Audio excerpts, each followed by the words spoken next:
जैसा मैंने आपको बताया कि एक बहुत बड़ा एरिया इंडस वैली अफगानिस्तान से लेकर और गुजरात महाराष्ट्र तक और उत्तर प्रदेश में आलमगीरपुर से लेकर ईरान के बॉर्डर तक सुद का जंग और लास्ट साइड पड़ती ईरान के बॉर्डर। बहुत बड़ा विस्तार है, बहुत बड़ा एरिया है और एक लंबे समय तक ये कल्चर चलती है। 3500 बीसी से स्टार्ट करें, 1750 बीसी, कुछ इलाकों में 1500 बीसी, कुछ इलाकों में 1200 बीसी, अलग अलग जगह पे है ना। डिक्लाइन के समय ये रीजनल उस पे आ गई थी कि राजस्थान में कभी खत्म हुई, उसके बाद उत्तर प्रदेश में बहुत जल्दी खत्म हो गई, अफगानिस्तान वगैरह में भी बहुत जल्दी खत्म हो गई, लेकिन गुजरात में और पंजाब में काफी लंबे समय तक चलती रही। तो धीरे धीरे करके डिक्लाइन हुई और डिक्लाइन करके ये मर्ज होती गई दूसरी जो लोकल कल्चर्स थी उनमें। तो इतने लंबे समय में आपको पता है रिलीजियस फेथ, ज्यादातर सोसाइटीज में रिलीजियस फेथ डर की वजह से पैदा होता है ना। और अगर हम रिलीजन की बात करें तो मेसोलिथिक कल्चर से ही ये डेवलप होने लगा था, नियोलिथिक में तो काफी ज्यादा डेवलप था। इन इंडस वैली में आज कभी कभी तो ऐसा लगता है कि कुछ रीजनल विशेषताएं हैं, क्योंकि एक लंबे समय तक चला है तो रिलीजियस एक्टिविटीज इतने लंबे समय में इतने हाई फाई सोसाइटी में काफी सारी रही होंगी। और अगर हम दूसरे कल्चर से कंपेयर करें, टेपे हलाफ, टेपे हसुना, मैं मेसोपोटामिया की बात कर रहा हूँ, टेपे सूसा ईरान की बात कर ले, है ना, नील में नील नदी की बात करें तो उसके किनारे जितने साइट्स हैं इन सब में रिलीजियस एक्टिविटीज थी। और कुछ उसी तरीके की रिलीजियस एक्टिविटीज हमें इंडस वैली सिविलाइजेशन में भी दिखती है ना। जैसा कि मैंने पहले कहा कि एक प्रिमिटिव रिलीजन रहा है जिसे हम लोग मदर गॉडेस की पूजा बोलते हैं, मातृ देवी की पूजा बोलते हैं, मदर गॉडेस की उपासना बोलते हैं। तो ये मेसोपोटामिया में भी टेपे हलाफ के एक्सकवेशन से हमें काफी सारे मिलते हैं। टेपे हलाफ नियोलिथिक से चालू होता है और चालकोलिथिक तक आता है। इससे पहले का हसुना है जो मेसोलिथिक से और चालकोलिथिक तक आता है। तो इन दोनों जगह पे हमें मदर गॉडेस की प्रतिमाएं मिली। हमें ईरान से भी मदर गॉडेस की प्रतिमाएं मिली।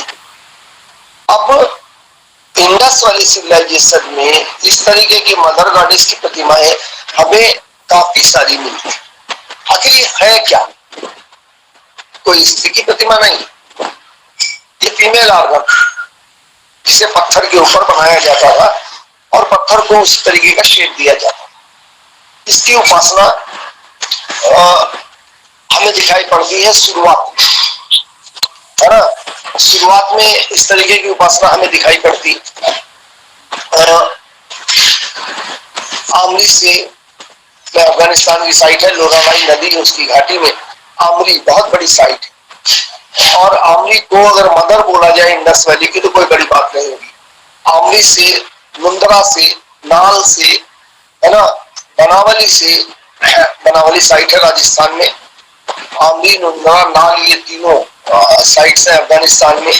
राणा गुंडई पाकिस्तान के पास में, पेरियानो गुंडई, इन सब से मदर गॉडेस की हमें प्रतीक मिलते है ना। इन सब से हमें मदर गॉडेस के प्रतीक मिलते हैं। तो इसके आधार पर सर मार्टिन व्हीलर हो या अन्य विद्वान हो ये मानते हैं कि प्रारंभ में यहाँ पे मातृ देवी की पूजा पाठ होती थी। इसी अवस्था में शायद ये लोग तंत्र वगैरह भी किया करते थे, है ना। जैसे एक पेड़ की टहनियों के बीच में एक जानवर की आकृति बनी हुई है ना, एक जानवर की आकृति बनी। ये एक पैनल बना हुआ है, मतलब एक पत्थर का पैनल, आप समझ रहे होंगे, एक टुकड़ा लेके, जैसे हम लोग टाइल्स बनाते, टाइल्स के ऊपर डिजाइनिंग करते, आपने मंदिरों में लगा देखा होगा, है ना, दरवाजे के ऊपर का टुकड़ा लेते हैं और इसके ऊपर काट कर, है ना, आकृतियां बनाई जाती है। तो एक पैनल के ऊपर बना हुआ है कि दो पेड़ों की टहनियों के बीच में, है ना, एक जानवर की आकृति, जो दोनों पेड़ों से एक एक टहनी को अपने पैरों से दबाए हुए है ना। मान्यता यह है विद्वानों की कि इस तरह की तस्वीर जो बहुत बड़ी आकृति का है ना, और उसके शरीर में पेट का भाग बहुत बड़ा है, चेहरा अपेक्षाकृत छोटा है, तो इस तरीके की मुद्राएं तंत्र में बनाई जाती है ट्राइबल्स। उसके आधार पर, एथनोआर्कियोलॉजिकल स्टडीज के आधार पर कुछ विद्वानों को यह मानना है कि इसी अवस्था में, थोड़ा सा बाद में, प्रारंभिक अवस्था के थोड़ा सा बाद में, यहाँ भूत प्रेत की मान्यताएं थी, है ना, भूत प्रेत की मान्यताएं थी, मदर गॉडेस की पूजा तो हो रही थी, है ना। अब क्योंकि बहुत ज्यादा हमें कोई लिखित प्रमाण तो मिले, हालांकि अभिलेख बहुत, मैं कहता हूं कि लिखित प्रमाण नहीं मिले ऐसा नहीं है, हम लेखन पढ़ नहीं सके, अभिलेख तो बहुत सारी मिले हुए, है ना, अभिलेख यहाँ से बहुत सारे मिले हुए हैं, परंतु उन्हें पढ़ा नहीं जा सकता। कुछ तो इस तरीके के अभिलेख मिले हुए हैं जिनसे लगता है कि ये पूजा पाठ के लिए बनाए गए, है ना, उनके ऊपर चिन्ह बने हुए हैं, उनके ऊपर कुछ चिन्ह बने हुए हैं, कुछ लेखन है। तो इससे विद्वानों ने अनुमान लगाया कि शायद ये मंत्र लिखे होंगे और ये प्रत्येक चिन्ह इनके धर्म से संबंधित होगी। संभावना इसकी भी व्यक्त की जाती है कि यहाँ पे बलि प्रथा भी प्रचलित थी, धर्म में बलि प्रथा प्रचलित थी, है ना, मूर्तियों की पूजा होती थी। कुछ मोहरों से इस तरीके का अंकन मिला है जो पैरासाइकोलॉजी की बात करता है ना। एक बैल की आकृति है जिसके बहुत बड़े बड़े बाल हैं, बहुत लंबे लंबे बाल हैं, और उसके पेट में बहुत सारी चीजों को बनाया गया है। इसके आधार पर लोग ये कहते हैं कि यहाँ तंत्र और पैरासाइकोलॉजी, मतलब मृत्यु के बाद क्या, आसमान में क्या होगा, है ना। निश्चित तौर पे यह वृषभ जो बनाया गया है, आप लोग किताबों में देखते होंगे तो उसी वृषभ का अंकन मिलता है, लंबे बालों वाले। ये वृषभ जो बनाया गया है ये मोहनजोदड़ो के एक्सकेवेशन से मिला है। निश्चित तौर पे यह पूजा पाठ के लिए अपनाया जाता होगा, है ना। माता देवी के अलावा कुछ मैंने आपको बताया कि वृषभ इस तरीके का बना हुआ है, बैल इस तरीके का है, शेर है, तो ऐसा लगता है कि शायद ये लोग पशुओं की भी पूजा करते रहे, है ना। जैसे एक सींग वाला बैल जिसे श्रृंगी बोला जाता है, उसकी आकृति मिली। उबरदार बैल तो बहुत बड़ी मात्रा में, मतलब इंडस वैली की डायग्नोस्टिक फीचर ही है ना। खुदाई से अगर उबरदार मिलने लगे तो पहला अनुमान यही लगाया जाता है कि ये सिंधु घाटी की सभ्यता की साइट है ना। अब कुछ ऐसे पशु भी मिले हैं जो मिश्रित आकृति है। जैसे हड़प्पा से एक टनल मिला है, उसके ऊपर जानवर का मुंह गैंडे का है, पूंछ घोड़े की है, और बीच का जो भाग है वो किसी दूसरे जानवर का प्रतीक है। वो शेर का भी हो सकता है, वो बड़े कुत्ते का भी हो सकता है, तो आप ये कह सकते हो किसी दूसरे जानवर का प्रतीक होता है। अब इस जानवर के केवल एक सींग है ना,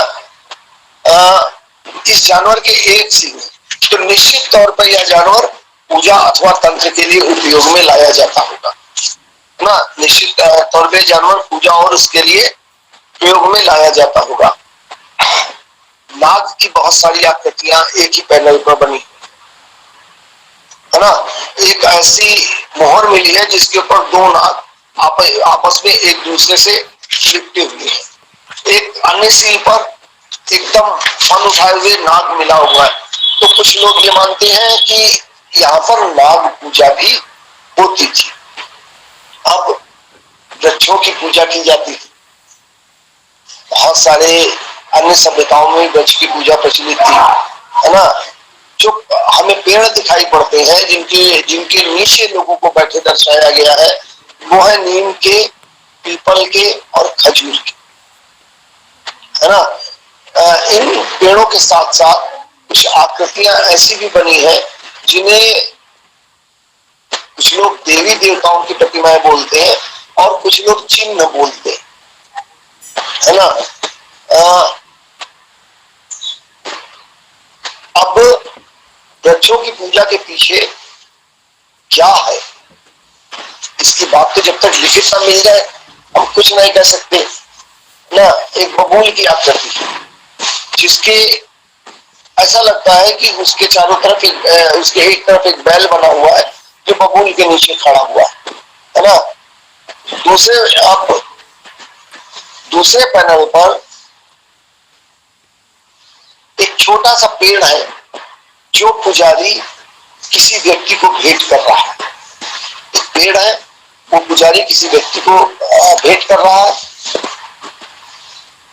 कुछ पैनल्स ऐसे भी मिले हैं जिनके नीचे आदमियों को बैठे हुए दर्शाया गया है कि सर झुकाए हुए ध्यानस्थ मुद्रा में बैठे, संभवतः वृक्ष की पूजा कर रहे हैं, है ना। कुछ वृक्षों के सामने कुछ चबूतरे जैसा बना हुआ है जिसके ऊपर लोग सर झुकाए हुए बैठे हुए हैं। तो इन सब के आधार पर ऐसा प्रतीत होता है कि यहाँ के लोग वृक्ष पूजा भी किया करते थे, है ना। इसके अलावा वृक्ष पूजा हो गई, प्रकृति पूजा हो गई, बलि की बात करते। एक वृक्ष के नीचे पुजारी खड़ा हुआ है, कुछ लोग खड़े हुए हैं और उसके सामने एक पशु है। पशु को वृक्ष के सामने इस तरीके से खड़ा किया गया है जैसे बलि देने की पोजीशन। इनके अलावा बहुत सारी मिट्टी की मूर्तियां ऐसी मिली है जो कच्ची है, जिन्हें पकाया नहीं गया। बीएन मिश्रा की एक एथनो आर्कियोलॉजी की स्टडी और विदिला जायसवाल की एथनो आर्कियोलॉजी की स्टडी जो उन्होंने ट्राइबल स्टडी करके निकाला है कि ट्राइबल्स में जानवरों, जिंदा जानवरों की बलि तो दी ही जाती है। इसके अलावा बलि का एक तरीका और है, जानवरों की कच्ची मूर्तियां बनाई जाती है, मिट्टी की आकृतियां बनाई जाती है और उनकी सिंबॉलिक बलि दी जाती है। देवता के सामने, वृक्ष के सामने, यज्ञ वेदिका के सामने उनकी सिंबॉलिक बलि दी जाती है। इससे जानवर नहीं नष्ट होते, गरीब बंदे आराम के साथ अपनी पूजा संपूर्ण कर सकते। लगातार कच्ची मिट्टियों की, जानवरों की मूर्तियां इस बात की ओर संकेत करती है कि शायद इंडस वैली सिविलाइजेशन में बलि देने की प्रथा प्रचलित थी और इन मूर्तियों के ऊपर अलग से रंगों का प्रयोग किया गया है।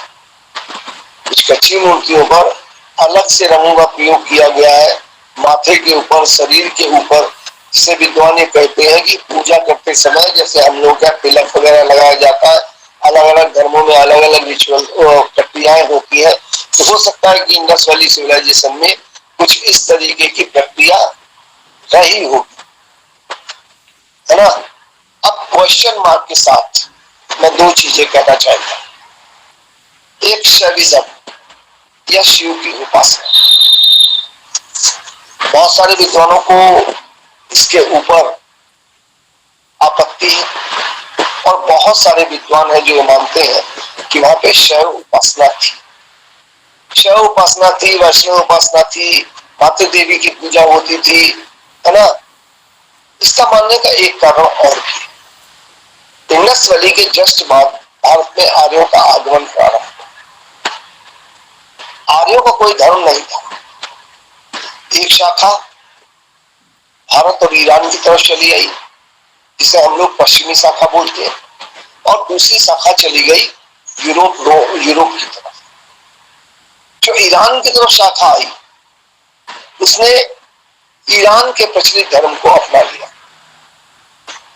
भारत में अगर हम बात करें तो बहुदेववाद, अगर हम आर्यों में देखें, पशु पूजा, वृक्ष पूजा, ये सारी पूजाएं मिलती। बहुत संभव है कि आर्य पहले से यज्ञ करते रहे, अग्नि को माध्यम बनाते हो, यज्ञ करते रहे हो, उनके सामने बलियां देते रहे हो। परंतु जब वो हिंदुस्तान, जब वो भारत में आए और सप्त संधों में आके, कहां से आए मैं इसकी चर्चा नहीं करता, सप्त संधों में आके बस गए, तो उन्होंने बहुत सारी रिलीजियस प्रैक्टिसेस शायद इंडस वैली वालों की एडॉप्ट की हो, जैसा कि मैकडोनाल्ड कहता है। और अगर आर्यों ने इस तरीके की प्रैक्टिसेस एडॉप्ट की है तो हमें ये मानना होगा कि इंडस वैली सिविलाइजेशन में इस तरीके की बातें पहले से प्रचलित रही होगी।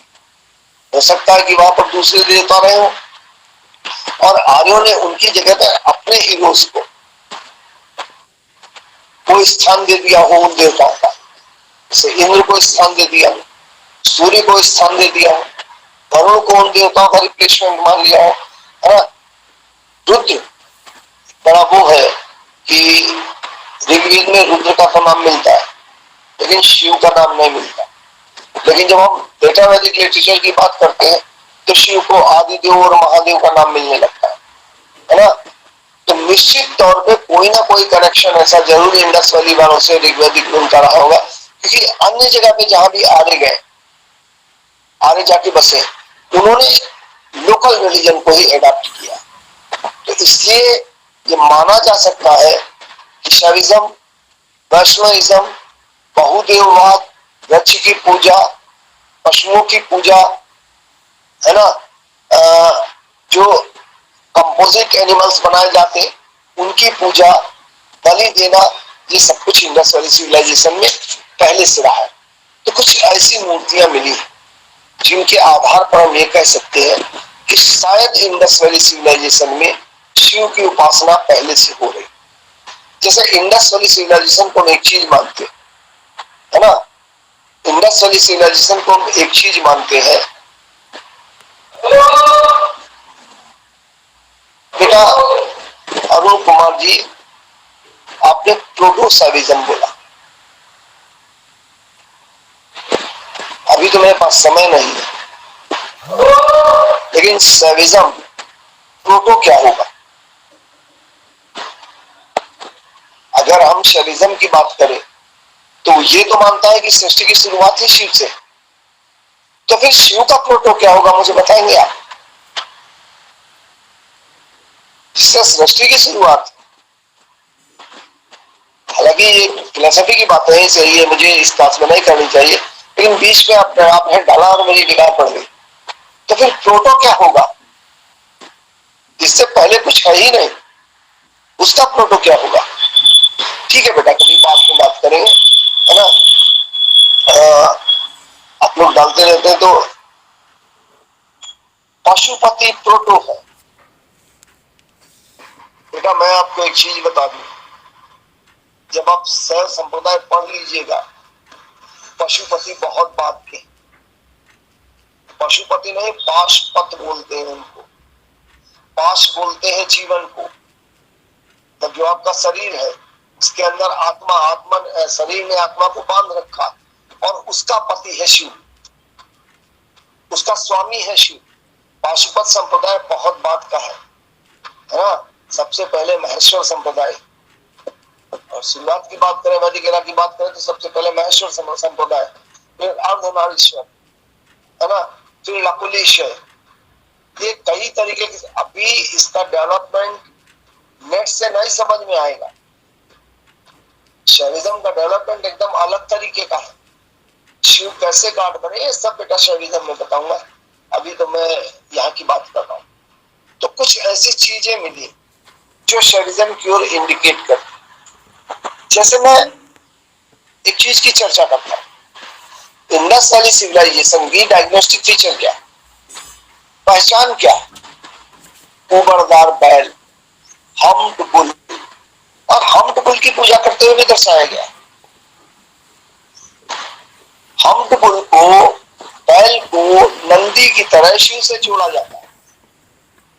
तो बहुत सारे विद्वानों का ये मानना है कि क्योंकि हमटबुल यहाँ की पहचान लाखों की संख्या में मिला है, अलग अलग तरीके से मिट्टी के, पत्थर के लाखों की संख्या में मिले हुए हैं। आप कहीं भी इंडस वैली की साइट खोल दीजिए, अगर आपको आकृतियां मिलती है तो 2-4 इसलिए आकृतियां मिलेंगी, है ना, 2-4 ये आकृतियां मिलेंगी ही मिलेंगी। तो एक तो ये पहचान है कि जब हमटबुल उन्होंने अपना डायग्नोस्टिक फीचर बना लिया, जैसे हम लोग त्रिशूल बना देते हैं तो एकदम से समझ में आ जाता है कि भाई ये शंकर जी का है ना। शंकर जी के मंदिरों के ऊपर आप बाहर से ही पहचान बता सकते हैं क्योंकि त्रिशूल लगा है ना। कृष्ण जी के मंदिरों के ऊपर चक्र बनाया जाता है, तो त्रिशूल जैसे आजकल डायग्नोस्टिक फीचर आप उतना ही बना दीजिए, बस हो गया महेश्वर, है ना। तो उस समय बहुत बड़ी संभावना है कि शायद हमटबुल शिव की पहचान नहीं, है ना। इसके अलावा कई तिकोने पत्थर मिले जिन्हें दयाराम साहनी ने पहचान की है शिवलिंग की, है ना। काफी सारे मिले हैं तो निश्चित तौर पर उनका कोई ना कोई काम जरूर रहा होगा। हालांकि हम ऐसे नहीं कह सकते कि इस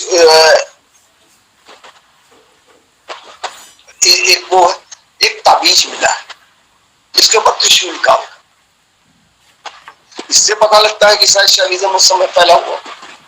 चलिए इससे भी आगे बढ़ते।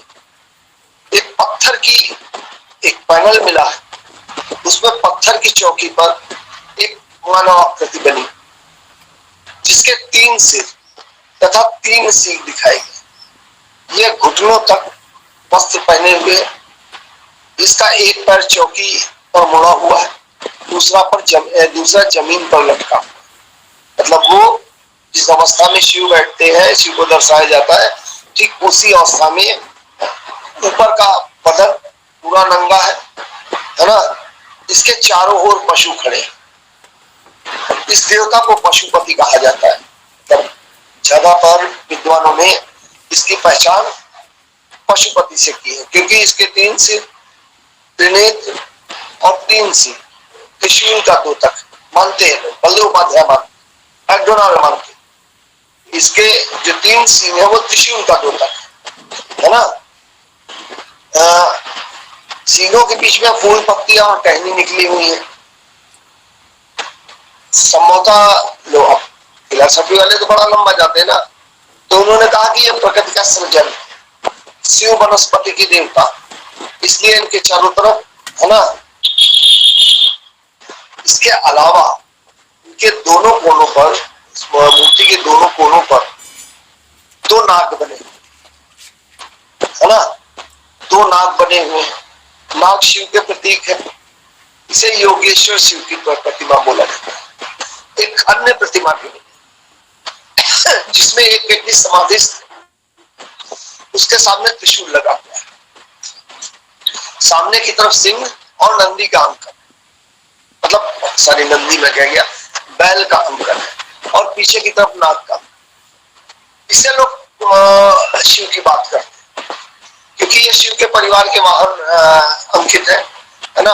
और सामने की तरफ हिरण चल रहे हैं, तो वही जो दर्शाते हैं शिव का परिवार, वहां पे सारे जानवर एक साथ आ जा सकते हैं। तो सिंह और गाय का अंतर ये दर्शाता है। एक उसमें एक पैनल में एक ऋषि को जाते हुए दर्शाया गया, उसकी पतली लंबी दाढ़ी, पतली सी लंबी दाढ़ी है नीचे की तरफ, वो बहुत दुबला है, हाथ में कमंडल है और वो तेजी से आगे जाते हुए दर्शाया गया है ना। वो तेजी से आगे जाते हुए दर्शाया गया है। ज्यादातर जो आइकोनोग्राफिस्ट है, ज्यादातर जो मूर्तियां पहचानने वाले हैं, इसे श्रृंगी ऋषि की मूर्ति बताते हैं। और ये मैं आपको बता दूं, शिव का जो भी क्षेत्र है प्राचीन, आप सारनाथ की बात कर लें, आप काशी की बात कर लें, बहुत दूर न जाए नैमिषारण्य की ही बात कर लें, है ना, नैमिषारण्य की बात कर ले, तो इन सब जगहों पर आपको श्रृंगी ऋषि की प्रतिमा जरूर मिल जाएगी, श्रृंगी ऋषि का आश्रम जरूर मिल जाएगा। तो ये प्रतिमा तो डिट्टो श्रृंगी ऋषि की प्रतीक होती है। तो मैंने खुद डिसाइफर किया है ना, अमृतसर म्यूजियम में रखी हुई है, इसको मैंने खुद डिसाइफर किया। और इस पैनल पे जो ऋषि को जाते हुए दर्शाया गया है ना, उनके पीछे की तरफ एक अंकन है जो अभी बहुत टूट चुका है, लेकिन ऐसा प्रतीत होता है कि वो त्रिशूल का अंकन। तो इस प्रतिमा के आधार पर, वृषभ के आधार पर, दो पैनल्स के आधार पर और कुछ त्रिकोणीय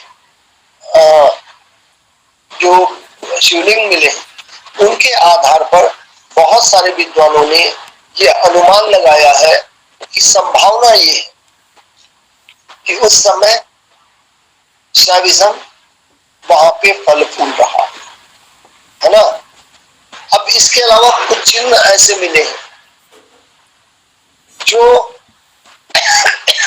धार्मिक प्रतीक चिन्ह, ये पैनल्स के ऊपर बने, कभी कभी अलग बने। ऐसा प्रतीत होता है कि इनको पूजा स्थलों पर या मकानों पर लगाया गया होगा, है ना। कुछ विद्वान इन्हें वैष्णविज्म से, विष्णु से जोड़ते हैं।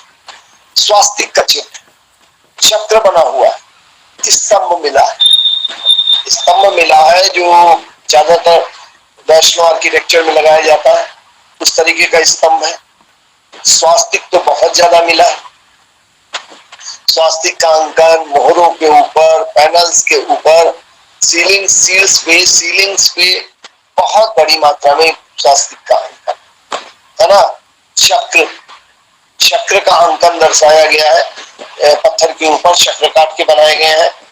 अगर आप देखेंगे तो इस तरीके के डोजेंस, इस तरीके के पैनल्स आपको विष्णु जी के टेम्पल्स में, दशावतार टेम्पल में, लेटर गुप्ता टेम्पल्स में इस तरीके के सिंबल्स हमें दिखाई पड़ते हैं। और राजपूत एज में भी विष्णु के मंदिरों में इस तरीके के सिंबल्स बनाए जाते हैं, है ना। सूर्य की आकृति यहाँ मिलती, चंद्रमा की आकृति यहाँ मिलती, एक चक्र बना हुआ है जिसमें बहुत, मतलब एक सूर्य की आकृति है जिसमें बहुत बड़ी लंबी लंबी किरणें दर्शाई गई। ये सारी जो वो बताते हैं कि ये लोग सिंबल्स की पूजा करते थे। इसके अलावा प्राकृतिक शक्तियों, सूर्य और चंद्रमा की पूजा करना प्राकृतिक शक्तियों की पूजा की ओर संकेत देता है। ये लोग प्राकृतिक शक्तियों की पूजा किया करते है ना। इसके अलावा कुछ और चीजें ऐसी हैं जो बताती हैं कि इंडस वैली वालों का रिलीजियस बिलीफ बहुत ज्यादा था, है ना। ये धार्मिक उन पर बहुत ज्यादा विश्वास रखते थे, ठीक है। तभी शायद मोहनजोदड़ो हड़प्पा से, मोहनजोदड़ो से तो ग्रेट पाथ मिला है, एक बहुत बड़ा स्नानागार मिला है जिसके चारों ओर कपड़े बदलने के लिए कमरे बने हुए हैं। कई सीढ़ियां उतर के लोग इसमें नहाने जाते थे। इतना बड़ा बात, पानी निकलने का रास्ता, पानी भरने का वो, ये डायरेक्ट इंडिकेट करता है ना, ये डायरेक्ट इंडिकेट करता है। और इंडस से नहर निकाल के लाना, नदी से नहर निकाल के लाना, इसमें पानी से जोड़ना, ये डायरेक्ट इंडिकेट कर सकता है कि ये किसी पर्सनल व्यक्ति का नहीं होगा। जैसे आजकल हमारे तीर्थ स्थलों पर सामूहिक स्नान की व्यवस्था होती है, पूजा पाठ के दिन, अमावस्या के दिन, पूर्णमासी के दिन, अलग अलग त्योहारों के दिन हमारे यहाँ स्नान की व्यवस्था होती है। कुछ इसी तरीके का ग्रेट बाथ बना हुआ है। अब हमारे यहाँ जो ये बने हुए हैं कुंड नहाने के लिए, उनमें कपड़े बदलने की व्यवस्था नहीं है, बहुत कम जगह पे। साउथ में आपको मिल जाएगी, नॉर्थ में तो एकदम नहीं मिलेगी, लेकिन इनमें कपड़े बदलने की व्यवस्था थी, है ना। कपड़े बदलने के लिए छोटे छोटे केबिन्स बनाए गए थे, रूम्स बनाए गए थे, जो ये डिसाइड करते हैं कि एक साथ कई सौ लोग इनमें स्नान करते होंगे, है ना। नदी का प्रचलन था, है ना, उसमें भी हमने देखा कि सामूहिक रूप से कई सारे लोग खड़े हुए, जो ये इंडिकेट करता है कि रिलीजन था, पर्सनल रहा हो भले, लेकिन एक सामूहिक रिलीजन, सामूहिक उसके साथ ये लोग रिलीजियस प्रैक्टिसेस किया करते थे। है ना। जैसे कहीं पे मूर्तियां मिली है तो उनके साथ में कुछ सामग्री ऐसी होती है जो मूर्तियों के सामने रखी हुई, अब तो खैर मिट्टी में दब गई, सामने रखी हुई, जो इंडिकेट करती है कि ये लोग बड़े विधिवत पूजा किया करते थे, है ना। ताबीज मिले, शायद किन्हीं विश्वास को लेकर शारीरिक कष्ट हो या इसके बाद क्या होगा या उज्जवल भविष्य के लिए ये लोग ताबीज धारण किया करते थे, है ना। ये लोग अपने मतलब पृथ्वी के बाद क्या और मृत्यु के बाद क्या, इसमें जरूर बिलीव रखते हैं, क्योंकि जिस तरीके से क्रिमेशन इनका वो किया गया है, इनकी बरियल प्रैक्टिसेस, एक ही ओरिएंटेशन, थोड़ा सा बदलाव हमें राजस्थान में जाके देखने को मिलता है, अदरवाइज पूरे इंडस वैली सिविलाइजेशन में एक ही ओरिएंटेशन में north west south east, north west की तरफ पैर और साउथ ईस्ट की तरफ पैर। तो ज्वाइंट कब्रें भी मिली है जिसमें नॉर्थ ईस्ट की तरफ पुरुष का सर है और साउथ वेस्ट की तरफ स्त्री का सर। ऐसा प्रतीत होता है कि शायद साथ में मरे होंगे तो उनको एक साथ दफनाया गया, क्योंकि अगर अलग अलग मरे होते तो जब कब्र खोद के दूसरे को वो किया जाता तो फिर वो बदल जाता है, नेचर ऑफ द सॉइल वो बदल जाता है, लेकिन दोनों नेचर ऑफ द सॉइल और जो पिट है वो एक साथ खुदा हुआ नजर आता है। लगभग ओवल शेप्ड पिट खोदा जाता था, उसमें 5 से 6 फीट, बहुत ज्यादा अंदाजा तो नहीं लगाया जा सकता, लेकिन जो पिट है वो 5 से 6 फीट की तरह फीट गहरे हैं, लगभग 5 फीट की गहराई पर पूरे इंडस वैली सिविलाइजेशन में शवों को दफनाया जाता था। इन शवों को कलर्ड किया जाता था, रंगा जाता था, क्योंकि जो नीचे जहाँ पे ये स्केलेटन मिले हैं वहां पे कलर्ड पिगमेंट्स भी, कलर की लाइनिंग भी दिखाई पड़ती, तो शरीर के ऊपर किया गया होगा, लेकिन जब वो गल गए तो वो मिट्टी पे आ गया कलर, है ना। सिर्फ हड्डियां ही मिलती, तो वो किया जाता था, कलर किया जाता था, निश्चित तौर पे सजा वजा के भेजा जाता होगा, वहां जाएंगे तो सजे सच के उठेंगे, क्या है हम लोग नहीं कह सकते, लेकिन एक अंदाजा लगा सकते, है ना। उसके साथ ग्रेव गुड्स रखे जाते थे, अनाज, पीने का पानी, उसकी सजावट की वस्तुएं, वस्त्राभूषण मिले हुए, मतलब अब तो टूटे फूटे मिले, जैसे बीड्स मिले, बैंगल्स टूटे हुए मिले, तो वो उसको ऐसा प्रतीत होता है कि पूरा सजा के रखते थे, खाने पीने का सामान रखते थे और उसके बाद उसको दफनाया जाता था। तो कि मरने के बाद क्या, है ना, या मरने के बाद क्या व्यक्ति जिंदा होगा, या वहां जाएगा तो ये अनाज उसको मिल जाएगा, या अलग अलग फिलॉसफी, और जब तक इनके ऊपर रिटर्न ना मिले, है ना, जब तक इनके ऊपर रिटर्न ना मिले हम लोग कैसे कह सकते कि क्या फिलॉसफी, दोनों चीजें हो सकती। एक तो ये कि आज जो मुर्दा है वो फिर से जिंदा होगा तो उसको सामान चाहिए, एक ये है कि हम यहाँ पे सामान रखेंगे, जैसे हिंदुइज्म में होता है कि आत्मा आती है खाने के लिए, तो इसलिए हम लोग पानी और वो सारा कुछ टांगते ले जाके, है ना। तो क्या फिलॉसफी थी ये तो नहीं कह सकते, लेकिन कोई ना कोई पैरा फिलॉसफी, पैरा साइकोलॉजी अवश्य थी। बेटा कुल मिला के इंडस वैली का रिलीजन इतना ही है, और आज मैं यही खत्म